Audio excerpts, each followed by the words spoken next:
নমস্কার, গুগল মানুর পরিবার থেকে আবার একটি নতুন ভিডিও নিয়ে চলে আসলাম অনেক দিন বাদ। তো তোমরা কেমন আছো? আশা করি ভালো আছো। তোমাদের সকলকে স্বাগত জানাই।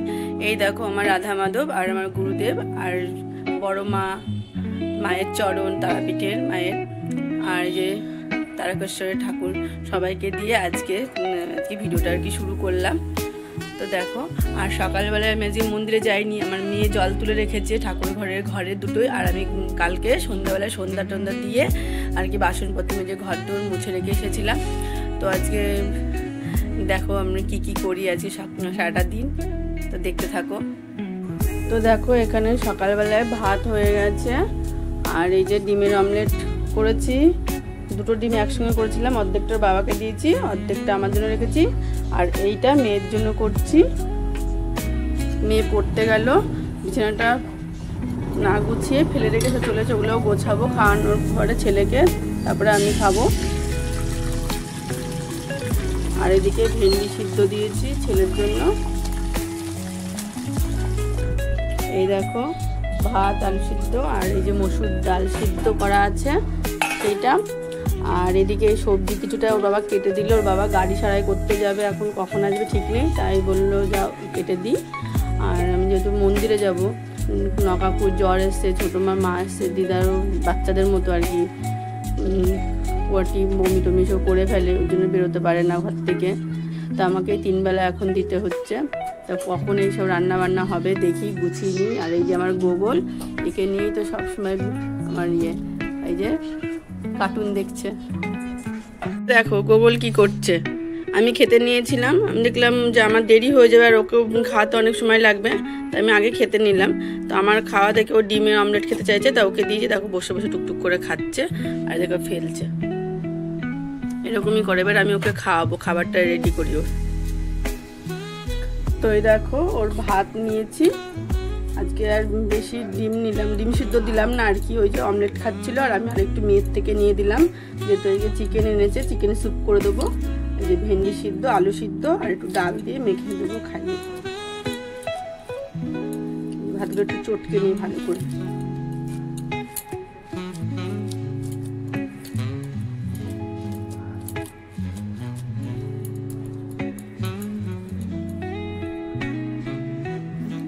ভাতগুলো মাখা হয়ে গেছে।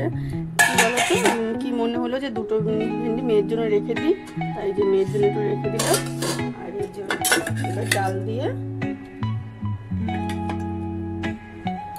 দেবো, দেখি কিরকম খায় জানি না, তারপরে যাবো বিছানা গোছাতে।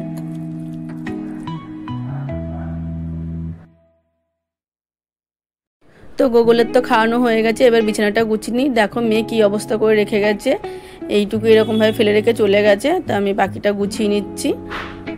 এই দেখো চাদরটা আমি কালী পুজোর আগেই কিনেছিলাম, তো পেতেছি, তারপরে আবার ধোয়াও হয়ে গেছে, আবার আজকে পাচ্ছি। তো তোমাদেরকে তো আর কি দেখানো হয়নি। তো এই দেখো টান করে একটু গুছিয়ে নিচ্ছি। আর যেন চাদরটা খুব ভালো হয়েছে, বড় সড়ো, মানে এত বড় চাদরটা, মানে কি বলবো। তা ভাবছি আর একটা অর্ডার দেবো, বৌদি বাপের বাড়িতেই কিনে নিয়ে এসছে, আমি তাই বলবো। দেখো গোছানো হয়ে গেল বিছানাটা।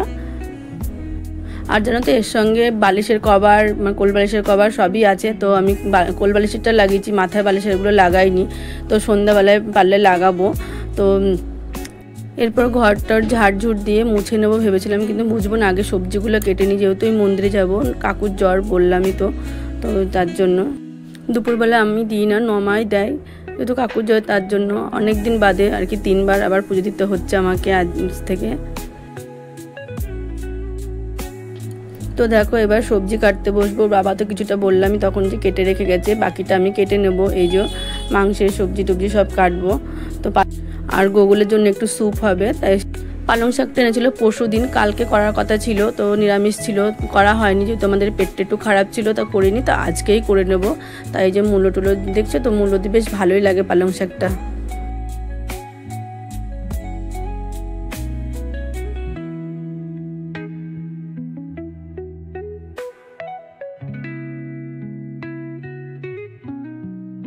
তো দেখো কাটাকুটি ধোয়াধুয়ি সব হয়ে গেছে, শুধু আলুটা বাকি আছে। মেয়েকে বলেছি একটু আলুটা কেটে দিস, পারলে আমি সব মাখিয়ে রেখে যাব মাংসটাকে, এই যে সব কিছু দিয়ে ও যদি পারে করবে, নাহলে আমি পুজো দিয়ে এসেই করবো। তো দেখো কি মনে হলো আমি পালং শাকটাও বসিয়ে দিয়ে যায়, তাহলে তাড়াতাড়ি হয়ে যাবে রান্নাটা, কারণ অনেকে বেলা হয়ে গেল। গোবরটা এখন স্নান করানো হয়নি, আমারও স্নান হয়নি। সেটা বসিয়ে রেখে গেলে স্নান করে ধরে পুজো দিয়ে আসতে তাড়াতাড়ি হয়ে যাবে, আর এদিকে মাংসটাও বসিয়ে দিতে পারবে। তো দেখো লেবু দিতে এর মধ্যে ভুলে গেছি, কারণ বাবার গন্ধরাজ লেবু নিয়ে এসছে মাংসের মধ্যে দেওয়ার জন্য। আমি আগে খুব বকা খেতাম, যাক মনে পড়ে গেল, ভাগ্যে সেখানেই ছিলাম, চলে গেলে তার দিতে পারতাম না। তো দেখো কে কে গন্ধরাজ লেবু দিয়ে এরকম খেয়েছো, অনেকেই খেয়েছে, আমি দেখেছি ইউটিউবে অনেক রান্নাতে দেয়, তো ভালো লাগে। তোমাদের কেমন লাগে অবশ্যই কমেন্ট করে জানিও।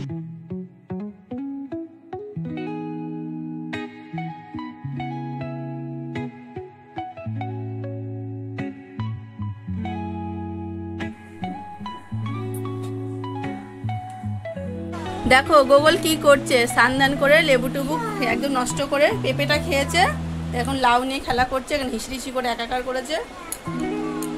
এই দেখো, এই দেখো ফাইনালি আমার স্নানটা হলো। এবার যাবো পুজো দিতে, কখন থেকে বলেই আর কি স্নান করতে যাবো, পুজো দিতে যাবো, এই হলো। কারণ ওদিকে রান্নারও কিছুটা করে দিয়ে এসেছি, মেয়ে শুধু এবার মাংসটা দেবে, তাহলে রান্নাটা হয়ে যাবে। এরকম একবারকে আবার কাঁচাকুচিও করেছি, ঘর তো উৎসবে দেখতে পেলে, তো যাই এবার করে দিতে।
দেখো গোপুসোনার স্নান হয়ে গেছে, জামা টামা পরা হয়ে গেছে, সাজুগুজু করছে।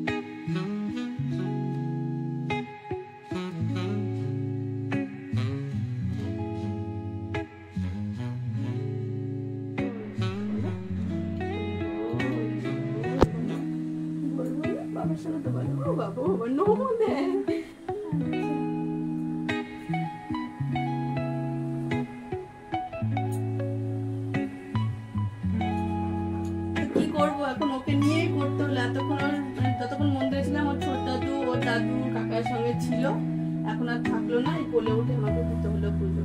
তো দেখো আমি ভুলেই গেছি বাসিটা দিতে আমার কৃষ্ণকে।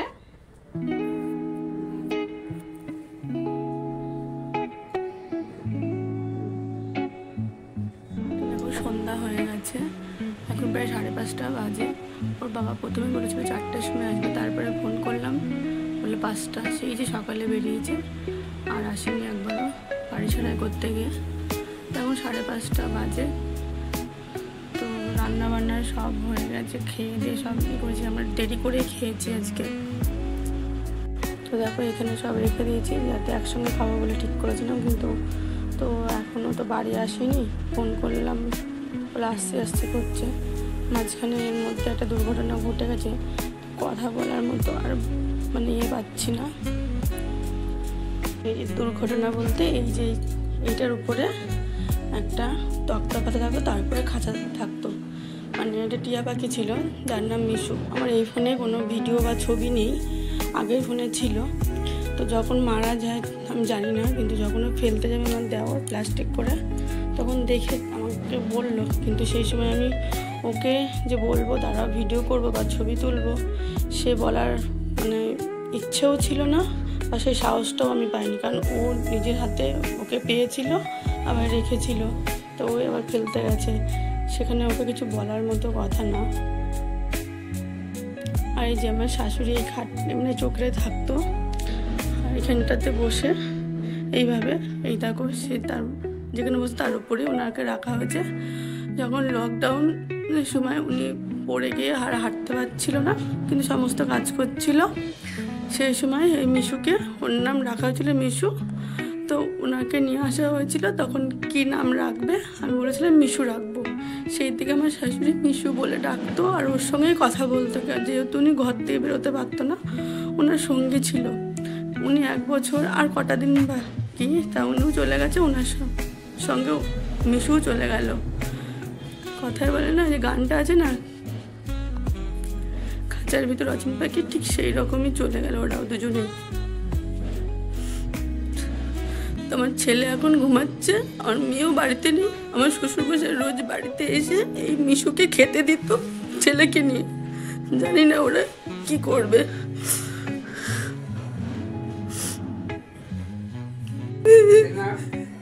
এই দেখো এসেছে,